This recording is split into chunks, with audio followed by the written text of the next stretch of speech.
Yes, ma'am. Kumusta po? Ano po may tutulong ko sa inyo? Hi, babe. Ay, hi, Doc. Ako, sorry. Hindi na ako nakapag-ayos. Ay, naku, ayun na nga, Doc. Kasi itong si Junjun, nitong mga nakarang araw, parang naglalagnat. Tapos, nawala ng ganang kumain. Tapos, Doc, nakita ko ngayon lang, merong mga rashes. Ako, pakita ko sa inyo, Doc. Ito, meron dito sa kamay, oh. Meron pa din siya sa paa. Tapos, meron din sa bibig. Doc, ano po kaya ito?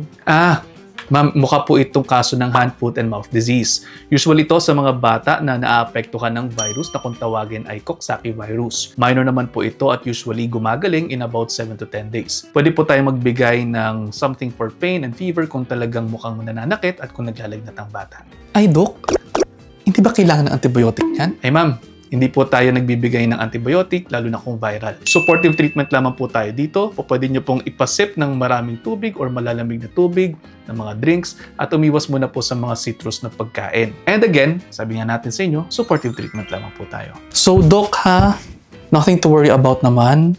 Well, kung mag-deteriorate po ang health ng pasyente, pinakamainam po, dalhin po sa Lipamedics para ipa-admit natin. Okay? Ay, okay. Naku, Doc, sana naman hindi. Thank you, Doc,